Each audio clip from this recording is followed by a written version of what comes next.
Bonjour à vous tous qui prenez du plaisir à nous suivre. Que vous soyez au Bénin, en Afrique ou dans d'autres pays du monde, vous avez mon bonjour. Relations parents et adolescents, enjeux et défis.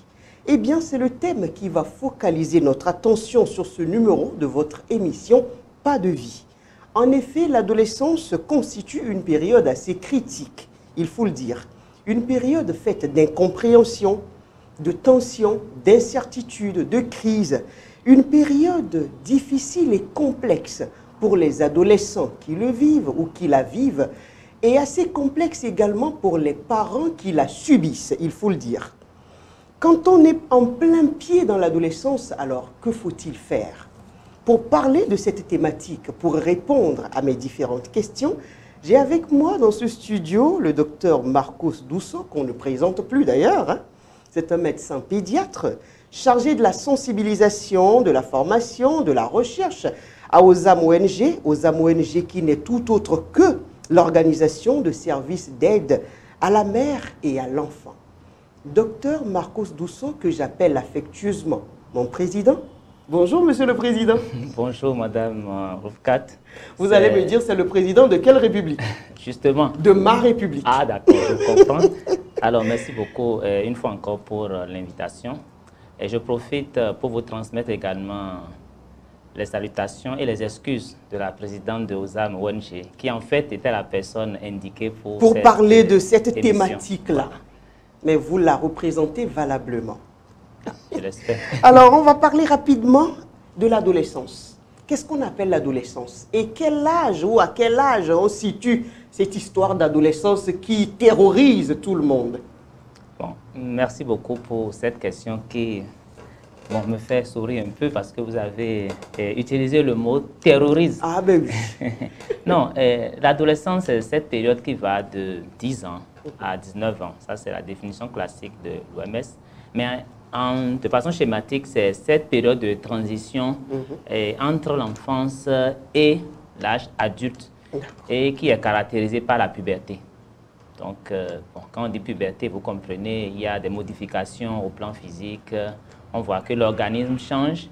Il y a également des modifications au plan psychologique, au plan de l'émotion surtout, ce qui fait qu'au niveau des comportements, il y a de changements notables qui justement inquiètent les parents et qui justifient les défis, les enjeux, tout ce que vous avez cité tout à l'heure. Et quand on parle de changement, qu'est-ce qu'on peut observer?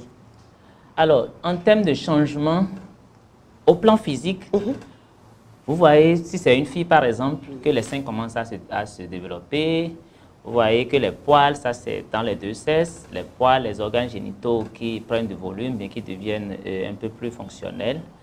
Et bon, voilà, pour ne citer que ces signes-là. Mais les changements qui intéressent le plus dans une émission comme ça, c'est certainement ce qui se passe au plan émotionnel, au plan psychologique. Donc, là aussi, il y a des changements. Là également, il y a des changements. On voit que parfois, il y a des sauts d'humeur. On voit quand même que le comportement de l'enfant devient un peu différent. Et parfois, même, ça peut s'opposer un peu à ce qu'il était avant. Et c'est un peu... C'est compliqué. Alors, il doit y avoir des étapes. Est-ce qu'il y a des étapes à suivre? C'est vrai que l'enfant a déjà 10 ans. On peut le considérer comme entrant dans cette phase un peu difficile. Maintenant, est-ce que, bon, on peut espérer peut-être qu'à 12 ans, qu'il soit peut-être légèrement plus sage, à 14 ans, à 19 ans, il y a des étapes dans cette puberté-là? Bon, je ne voudrais pas qu'on se focalise sur le mot sagesse, parce que la sagesse me semble être un peu relative. Puisque la sagesse de l'enfant n'est pas celle de l'adulte et ça dépend de ce qu'on y met. Mais ce qu'il faut constater, c'est qu'au plan psychologique, hein, surtout, c'est qu'au niveau des étapes, au début, on voit quand même que ce que nous appelons l'abstraction, c'est-à-dire la pensée abstraite. On voit par exemple que c'est des enfants pour qui ce qui est pertinent pour nous ne l'est pas forcément pour eux. Donc ça fait que vous demandez de faire des choses, c'est prioritaire pour le parent, mais ce n'est pas prioritaire pour l'enfant parce qu'il commence maintenant par avoir cette capacité à faire une nuance, à choisir ce qui paraît plus pertinent pour lui. Vous voyez? Donc je dirais que c'est l'âge de la raison. Non, c'est même au-delà de la raison parce que la raison englobe beaucoup de notions. Mais ici, dans les priorités, par exemple, pour vous, c'est important par exemple que l'enfant se lave. C'est un exemple que je donne. Bon, quand il était peut-être 8 ans, 9 ans, vous pouvez crier sur lui et vous pouvez le laver. Bon, il va peut-être bouder un peu, puis il oublie très vite. Mais dès lors qu'il a l'âge de l'adolescence et vous lui demandez de faire ça, par exemple, et que lui ne se rend pas compte que ce n'est pas pertinent pour lui, vous voyez, non seulement il peut s'opposer à vous, ou bien vous allez le contraindre à le faire, mais il intériorise ça comme quelque chose qui n'est pas pertinent, que vous l'avez obligé à faire. Et puis, je profite également pour vous dire qu'à cet âge, il y a également ce qu'on appelle la déduction. C'est-à-dire, l'enfant observe ce qui se passe, l'adolescent observe ce qui se passe à partir, c'est-à-dire tout autour de lui, et il tire des conclusions. Et il fonctionne sur la base de ces conclusions. S'il voit, par exemple, des scènes de violence autour de lui, bon, lui tire des conclusions, par exemple, que bon, la violence, c'est peut-être une bonne chose, et il se met dans ça. Donc, il fait des déductions. Voyez. Donc, ces deux notions de pensée abstraite et de déduction, c'est ça qui pousse l'enfant maintenant à un changement de comportement, parce qu'en plus de tout ça, il veut s'affirmer. Voyez. Donc, son fonctionnement devient un peu bizarre, devient un peu différent à ce que le parent voyait ou bien à ce que le parent souhaite qu'il soit. Et ça commence déjà au début, à partir de 10 ans, 12 ans. Ça dépend. Là, c'est des âges théoriques qu'on a donné, mais l'adolescence, ce n'est pas statique. Ça varie un peu en fonction de l'âge, en fonction même des cultures, en fonction du vécu de l'enfant et aussi en fonction de sa physiologie. Parce que c'est quand les hormones commencent à se déverser dans le sang, dans le corps, que tout ça se met progressivement en place. Parce que j'ai déjà vu des enfants de 8 ans qui ont commencé par sortir les seins. Hein. Pourtant, ça ne fait pas partie de l'âge. Oui, il faut reconnaître qu'il y a des pubertés précoces. D'accord. Au plan physiologique, il y a des pubertés précoces. Vous pouvez même voir des enfants mais à 8 ans qui vont commencer à sortir des caractères sexuels secondaires. Bon. Et vous savez, quand ces caractères sexuels secondaires commencent à être tout ce qu'on a cité comme les poils, les seins, ainsi de suite, qui commencent à se mettre en place, c'est pour que la reproduction, c'est-à-dire le système, les organes qui vont permettre la reproduction puissent vraiment se mettre en place. Nous sommes d'accord. Donc, dans une première phase, dès que ça se met en phase, vous voyez également que les changements au plan de comportement, ça va commencer. Et maintenant, après, il y a une deuxième phase où l'enfant maintenant va passer à une crise d'adolescence. Et c'est forcément, il faut passer par cette crise-là, où il y a des adolescents qui ne sont pas obligés de passer par la crise d'adolescence. Non, je pense que la crise, peut-être que, bon, on dira plutôt que les enfants ne font pas les crises de la même façon. Ça dépend des personnes. Ça dépend de chaque enfant. Et ça dépend également de la réponse des parents face aux signes, voilà, au premier signe de ces crises. Mais une chose est sûre, c'est que avec ces hormones qui se déversent dans le sang, l'enfant à un moment donné n'est pas forcément, c'est-à-dire il rentre en conflit avec lui-même. C'est comme s'il subit ça. Donc, il y a un déséquilibre. Ce qui lui arrive, lui-même, il ne comprend pas. Il ne comprend pas. Il y a un déséquilibre comparativement à un équilibre qu'il avait avant. Et par rapport à ça, le rôle du parent, c'est de rééquilibrer. Donc, c'est pendant que ce déséquilibre se fait, c'est là où nous allons parler de crise et il y a plein de signes qu'on peut y mettre dedans. D'accord, on parlera du rôle du parent quand ça arrive. Maintenant, quels sont les besoins d'un adolescent? Parce qu'il faudrait que les parents sachent en réalité, lorsqu'on a un enfant qui entre dans cette période-là, de quoi cet enfant a besoin? Oui, déjà, un enfant, qu'il soit un adolescent, là, nous voyons l'enfant au sens large du terme, c'est-à-dire jusqu'à 18 ans, jusqu'à 15 ans, a des besoins. Même un adulte, nous avons tous des besoins.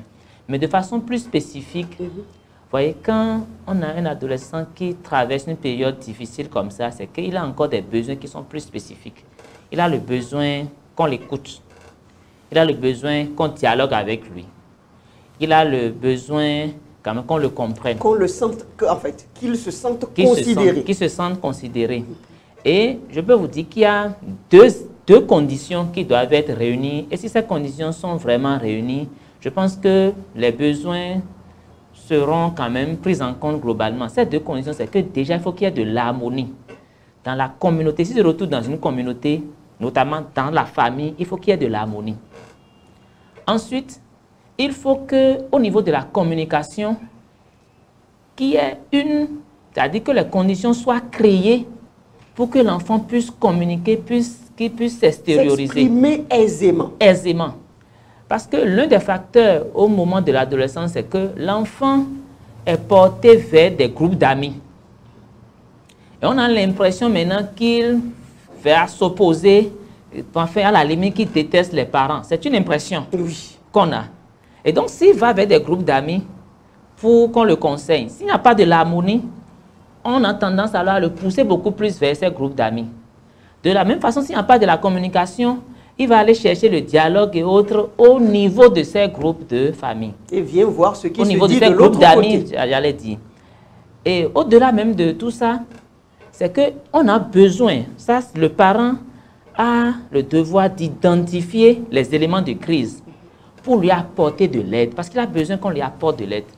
S'il commence à faire les crises et que le parent n'identifie même pas les crises pour lui apporter de l'aide, vous comprenez que ce besoin d'aide ne sera pas satisfait, donc du coup, il ne va pas bien gérer son adolescent. Or, c'est clair, lorsque l'adolescence n'est pas bien gérée, on aura un adulte qui sera immature. Un adulte immature, c'est que pratiquement, toute sa vie, c'est qu'il y aura des déviances. Est-ce que je peux vous répondre? D'accord. J'ai plein d'autres questions, mais Monsieur Florent Sabou, c'est le réalisateur de cette émission. Il y a quelque chose d'important qu'il doit nous jouer. Ah, d'accord. Ben oui, parce qu'il y a quand même quelques citoyens de la ville de Cotonou qui se sont prêtés à une question que nous leur avons posée, à savoir c'est quoi l'adolescence et pendant ce temps-là, comment gérer les adolescents. Ils nous le diront à travers un petit micro-trottoir. Monsieur Sabou, si vous êtes prêt, je suis prête. C'est le football surtout, on me permettait ces trucs-là, mais depuis un certain temps que je suis arrivé ici, ça a été un peu difficile. J'ai dû en tête me mettre en corps à corps contre eux pour pouvoir m'épanouir dans ce que je fais présentement. Certains parents ne comprennent pas à voir ce que je dis parce que d'autres ne voient pas directement le talent qui est inclus entre le jeune et ce qu'ils veulent. Ils le forcent carrément à aller d'un autre côté pour pouvoir dire non, tu n'es pas ici, va là. Non, non, c'est pas ça. Il faut forcément encourager, même si c'est un peu de temps, on peut donner pour pouvoir permettre aux jeunes de dire ok, tu fais ça et ça, mais il faut faire telle chose correctement aussi avant de pouvoir te épanouir ici. Aliji à sommet, et non fait où? Efficace, non peut clair, beau si soit, et n'est à sommet, et n'est bon, et n'a été combien donc on a un des nous, poto et conseil pour, mais il y a bessin tient, et à soi, et soyons doa. J'ai envie de devenir un grand joueur, un grand footballeur comme Messi. Parfois, je fais quelque chose et papa me tape, maman aussi me tape, et ça me fait mal. Mais je suis obligé de prendre ça comme ça. Alors que papa me parle, il me donne des conseils et soit toujours mon ami. Je suis à la soupadio. Donc nous sommes à la soupadio. Ana même les bifitos dion. Et va donc on a do adore sincère. Bon, et quand on bino en zeba, on a do minja fi hogwe. Bon, le roi mon nous blé no roi mon gigi. Tu vois dire. Donc on dit exemple de les bonano né. Voilà, docteur Marcos Dousso, on les a tous entendus. Et il y a quelqu'un même qui a parlé, il faut rentrer en corps à corps avec les parents. Alors, votre lecture de ce petit micro-trottoir? Je pense qu'il y a beaucoup d'éléments qui ressortent de l'élément de ce que nous venons de suivre. Moi, la première chose qui m'a marqué, c'est ce que vous avez dit, qu'à la limite, il faut rentrer dans corps à corps. Ça montre vraiment la notion d'opposition. Ouais. C'est-à-dire dans cette crise d'adolescence. De révolte, de rébellion. Il a une pulsion qui lui demande vraiment, qui lui montre qu'il a envie de s'opposer. On ne va pas l'observer chez tous les enfants, et heureusement. L'autre chose que j'ai notée également, et qui m'a fait sourire d'ailleurs, c'est qu'il y a un parent qui dit il faut prier. Ça paraît banal, mais je pense que c'est important qu'il faut prier. Ça va donner de l'assurance également aux parents qui a besoin de se soutenir lui-même parce que l'enfant est dans l'adolescence, mais le parent le vit aussi. Et lui-même, il a envie de réagir. Donc, je pense que cette notion de prière, c'est important pour les parents. Et je crois aussi un peu à la prière. Ensuite, il y a un parent qui a dit on ne peut pas taper tout le temps. Ça, c'est important. Et ça renvoie également au style de parent. Parce que parfois, la gestion de l'adolescence, c'est une relation, c'est-à-dire c'est une coopération dans la famille. Ça dépend de comment on coopère. Vous allez voir des familles unies, mais il n'y a pas de coopération. La famille est unie parce qu'on voit que, bon, on a l'impression que tout va bien dans la famille parce qu'il y a une personne qui dit sa loi à tout le monde. Et tout le monde fait la poubelle, etc. On a l'impression que la famille est unie. Ce n'est pas de cette union que vous parlez. Ce n'est pas de cette union qu'on veut. Donc, on a peur de la chicotte et puis on se range. L'enfant va se ranger, mais il va faire une dépression. Donc, on le tape. Il a peur peut-être de la chicotte. D'abord, s'il n'a pas peur de la chicotte, il va s'opposer. Donc, le fait de le taper, ça ne servira à rien. Mais s'il a peur, c'est qu'il va se ranger. Donc, on aura l'impression que tout va bien. Mais il peut passer à une phase de dépression. Et cette phase de dépression, ça peut se manifester par une tristesse. Ça peut être un enfant qui se replie sur lui-même. Qui même peut commencer à avoir des troubles d'alimentation, des troubles de sommeil. C'est des enfants, par exemple, qui, au niveau de leur performance en classe, ça peut commencer à baisser. Ouais. Donc, ça peut conduire à la dépression. Il n'y a pas que ça, il y a plein d'autres situations dans cette mauvaise gestion de l'adolescent qui peut amener l'enfant à une dépression.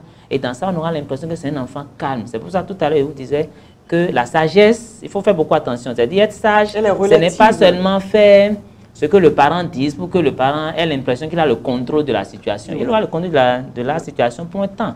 Mais dans l'élément, nous avons vu un enfant qui a dit qu'après, bon... Que lui est obligé de faire avec. Avec que lui veut devenir un footballeur et autres. Le parent va donner ses orientations, mais arrivé à un moment donné, mais l'enfant va laisser tout ça de côté. Ce serait du temps perdu, peut-être de l'argent perdu. Et peut-être même que, bon, il ne sera pas très bien conseillé au moment où il va. Donc, il faut vraiment coopérer et collaborer avec les enfants et ne pas chercher à s'imposer, à imposer tout à l'adolescent. Docteur Marcos Dousso, on vous dira que bon, ben, ce que vous êtes en train de dire là, c'est parce qu'aujourd'hui, il y a cette éducation-là, et puis on est entre griffes un peu civilisé, avec les yeux mieux ouverts, parce que nous, on a vécu une éducation où on ne nous donnait pas du tout la parole. On te tapait pour un oui ou un non et tu es obligé de rester là, mais ça nous a formés, ça nous a permis quand même d'affronter la vie. Aujourd'hui, on a peur de rien. On vous dit ce que vous êtes en train de dire là aujourd'hui. Il faut écouter l'enfant, lui donner la parole. C'est ça qui conduit à la déviance. Il y a beaucoup qui pensent ça. Oui, il y a beaucoup qui pensent ça. Et moi, j'ai l'impression que les gens ont toujours pensé comme ça, même avant nous. Parce que je me rappelle que j'ai lu un document, un extrait d'un livre qui a porté sur Platon, que nous connaissons tous, un grand philosophe de l'ancien temps, qui déjà par rapport à l'adolescence évoquait une question de génération. C'est-à-dire une génération après n'avait pas de comportements qui plaisaient à la génération d'avant. Donc c'est toujours comme ça. Et c'est justement l'enjeu même. C'est-à-dire nous on a reçu une éducation, nous voulons une éducation pour notre enfant. Et lui, la société évoluant, la communauté évoluant, je vous ai dit, il va observer. Donc lui, il observe, il tire des conclusions et il veut fonctionner sur la base de ces conclusions. Il veut son autonomie. Il veut être lui-même, s'affirmer, pas forcément en nous ressemblant. Bon, nous, on a envie peut-être de conduire les voitures qu'on conduit, mais peut-être qu'eux, ils rêvent d'aller en jet privé, par exemple. Et donc, ils pensent par exemple que c'est en se comportant comme ça, peut-être en faisant du gaiement, des trucs comme ça. C'est un exemple que je donne. Parce qu'ils sont vus faire. Et ils sont convaincus. Et ils sont convaincus. Vous voyez, et dans la crise de l'adolescence, ça va les impacter. Mais nous allons vouloir nous focaliser sur l'éducation que nous avons reçue pour dire d'abord qu'on veut les contrôler, qu'on veut leur imposer des choses. Ce n'est pas pratique. Et donc, en fait, en faisant ça, docteur, on pense mieux faire, on pense bien faire. Oui, vous avez dit qu'on pense bien faire. Et c'est justement l'intérêt également de cette émission, parce que nous, au moins, on a la chance non seulement d'être un professionnel de la santé, on est pédiatre, mais au niveau de OSAM ONG, nous sommes une équipe. Il y a des assistants sociaux, il y a des psychologues, il y a des médecins. Et vous savez, nous avons une cellule qui s'occupe de l'écoute des parents et de l'enfant. Et je vous assure que à ce niveau, nous-mêmes, nous voyons des choses qui nous influencent personnellement par rapport à la façon de gérer nos enfants. Je vous assure que moi, c'est récemment que j'ai compris, par exemple, que les résultats scolaires d'un enfant qui baisse peuvent être liés à une crise d'adolescence. Mais vous n'allez pas faire le lien. Donc, c'est pour dire aux parents de ne pas penser que leur vécu reste vraiment la vérité absolue. Ou l'exemple mais ils peuvent se faire aider en discutant avec d'autres parents. Ce n'est pas forcément en venant vers des professionnels de la petite enfance ou bien de l'enfance, mais discuter avec d'autres parents. L'éducation d'un enfant, ça se fait dans beaucoup de cercles, dans les cercles religieux et autres. Mais pas seulement prendre son temps à travailler, à chercher de l'argent, ne pas suivre les résultats scolaires de l'enfant et dicter des lois, être un parent autocratique, être un parent qui est autoritaire. Quand c'est comme ça, on fixe des règles, que l'enfant ne participe pas à ces règles, on lui demande dessus. Pour un adolescent, ça ne passera pas. Alors que ce qu'on veut, c'est que le parent soit démocratique. C'est-à-dire qu'il amène l'enfant à participer à la fixation de ces règles. Et dans cette démarche, il peut même se rendre compte que l'enfant peut avoir raison. Parce que l'enfant aussi a une expérience. On ne parle pas quand même d'un bébé, on parle d'un adolescent qui a quand même fait une expérience de vie, qui a des amis avec qui il parle et tout. Donc, c'est vrai, nous, on ne peut pas transposer notre vécu pour dire voici ce que nous voulons que l'adolescent soit. Ce serait catastrophique. Heureusement que dans 80% des cas, l'adolescent, ça se gère bien.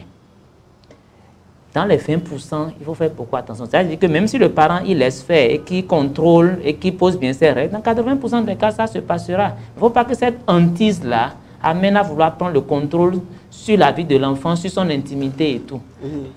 Et les enjeux sont énormes. Docteur, quelle est l'éducation idéale à donner? Parce qu'en fait, pour un adolescent, il faut surfer sur plusieurs plans. Oui. La sexualité, vous allez nous parler de ça surtout. C'est en ce moment que beaucoup de choses sortent, les seins, les poils et tout ça, où la fille voit ses règles, l'hygiène et tout. Il y a plein de choses sur lesquelles il faut se focaliser pour pouvoir avoir une belle éducation pour ce qui concerne les adolescents, n'est-ce pas? Oui, la sexualité, c'est même, je vais même dire que c'est l'enjeu majeur. Parce que l'appareil digestif, l'enfant mangeait, l'enfant il voyait, et tout ça, mais au niveau de la reproduction, il a un organe qui devient maintenant fonctionnel, avec un monde de pulsion, donc il a envie d'expérimenter. Donc il a envie, c'est comme vous avez quelqu'un qui a des âmes, et qui veut s'en servir. Oui. Donc c'est un peu comme ça, et donc il a besoin que le parent qui a déjà fait l'expérience l'accompagne. Et puis l'enjeu est de taille parce qu'un enfant qui gère mal sa sexualité va devenir parent très tôt. Ouais. Alors qu'il n'a pas encore de grossesse non désirée, alors qu'il n'a pas encore l'autonomie là qu'il faut avoir. Tous les parents, nous en sommes conscients, mais là où nous passons à côté, c'est la crainte que nous avons de parler de la sexualité. L'éducation sexuelle doit commencer très tôt, il faut en parler avec les enfants. Depuis des années ou des lustres, c'est un sujet tabou. Mais ça ne doit plus rester un sujet tabou et ce n'est pas montrer à l'enfant ce qu'il faut faire. C'est-à-dire montrer à l'enfant, parler de la sexualité en lui disant forcément les rapports sexuels, ce n'est pas forcément ça. C'est lui expliquer le mécanisme de la sexualité. Lui parler par exemple de l'harcèlement sexuel. Lui parler par exemple de l'hygiène de son corps. Lui parler par exemple des risques qu'il court. Et parce que si on ne le fait pas, c'est les amis qui vont le faire à notre place. Et vous savez... L'éducation de dehors. De dehors. Donc, c'est pour anticiper justement sur l'éducation de dehors qu'il vaut mieux offrir, au moins évoquer la question et pour que l'enfant sache qu'il peut en parler avec le parent. Parce que parler de l'éducation sexuelle, c'est une question également d'expérience. Il y a des parents qui, compte tenu de leur vécu, savent le faire. Mais ce qu'il ne faut pas faire aussi, c'est qu'il ne faut pas aller chercher une autre personne pour le faire à sa place. Quand on ne sait pas le faire, il faut apprendre. Ça, on peut apprendre à travers des livres, à travers des séminaires, à travers même d'autres parents qui ont plus d'expérience. Donc, aller apprendre pour aider son enfant. Parce qu'on voit des parents qui fuient, qui ne le font pas et qui envoient d'autres parents le faire à leur place. Ce n'est pas ce qui est Ce n'est pas responsable. Oui. Et là, vous avez dit, c'est en ce moment qu'il faut leur parler des grossesses non désirées, du harcèlement sexuel. Ça aussi, c'est très important parce que Franchement, c'est à cet âge-là, on commence peut-être pas à te toucher à gauche, à droite, sans que tu ne maîtrises réellement de quoi il s'agit. Peut-être que c'est des cousins ou c'est des oncles, tu te dis c'est la famille. C'est à ce moment-là que le parent doit être strict sur ça et dire à l'enfant combien il doit prendre soin et lui dire quels sont les attouchements qui peuvent être susceptibles d'être dénoncés peut-être. Oui, je suis d'accord avec vous que c'est clair que il faut parler de tous ces aspects. Peut-être qu'on aura l'occasion de parler, parce que l'éducation sexuelle, on peut faire plusieurs émissions dessus. Oh oui, on va y revenir, ça c'est clair. Mais ce qui est important déjà, c'est qu'il faut offrir l'occasion à l'enfant d'en parler. Que ça ne soit pas un sujet tabou. Et il faut aller apprendre soi-même à le faire si on voit que, bon, parce que nous, peut-être on ne l'a pas fait avec nous, donc on ne sait pas le faire. Oh non, et pour un parent qui n'est pas plusieurs peut-être un de votre éducateur, génération et de la mienne, on s'est jeté à l'eau, on s'est formé tout seul. Oui, mais sur certaines questions, ça dépend de comment on est à l'aise pour y aller. Si on n'est pas à l'aise, il faut se rapprocher des gens qui ont de l'expérience pour le faire parce que c'est important. Parce que ne pas le faire, c'est qu'on va constater les dégâts. Et quand les dégâts arrivent, les erreurs que les parents commettent encore qui aggravent tout, c'est qu'on a tendance maintenant à vouloir punir l'enfant. Et vous savez, quand on commence à blâmer ton enfant, c'est un sentiment d'impuissance qu'on a. Ça veut dire qu'on a failli quelque part. C'est comme l'élève qui ne travaille pas bien en classe. Donc, parfois aussi, il faut aller voir les parents et les maîtres. Ce n'est pas forcément la responsabilité de l'enseignant, de l'élève. Oui, c'est ça. Donc, c'est quelque part la responsabilité de l'enseignant. Donc, pour éviter ça aussi, il ne faut pas mettre tout le focus sur le boulot. Donc, il faut se donner également du temps pour aller apprendre à le faire. Une fois qu'on est conscient que c'est important pour son adolescent, on va le faire. D'accord. Et rapidement, ce qui peut empêcher de le faire. Oui. Et c'est quoi l'intérêt de l'ONG OSAM à s'intéresser en fait à ces genres de sujets-là? L'éducation, comment faire pour que les enfants se portent bien, les parents. Votre intérêt dans ça, c'est quoi au juste? Bon, l'intérêt dans ça, déjà, c'est qu'il faut reconnaître que OSAM, essentiellement, c'est composé d'agents de santé, d'éducateurs et de communicateurs. Donc déjà, de par notre profession, nous avons un penchant pour tout ce qui a trait à la sensibilisation, à l'hygiène de vie, au bien-être et tout. Et vous savez que l'ONG porte sur la mère et sur l'enfant. On ne peut pas parler d'enfant sans parler de ces questions que nous évoquons. Ouais. Et notre message phare pour les parents, c'est qu'il ne faut pas être des parents autoritaires, il faut être des parents démocratiques. Il faut se rendre disponible pour écouter les enfants, pour leur offrir les conditions pour écouter, pour que la rue ne récupère pas totalement l'enfant, pour qu'il ne devienne pas un adulte immature, un adulte avec beaucoup de déviance. C'est notre grand intérêt. Et notre mission. Votre intérêt, c'est le nôtre également. Merci. Il faut donner la parole donc à l'enfant de s'exprimer, de s'extérioriser. Il y va de son éducation, de l'équilibre mental, moral, physique et tout le reste. Merci, Dr Marcos Dousso, d'avoir répondu à mes questions. Stop et fin. Merci. L'émission Pas de vie, c'est terminé pour aujourd'hui. Le temps est vite passé. Merci à vous d'avoir été des nôtres. On se retrouve très vite pour un autre numéro. Prenez soin de vous.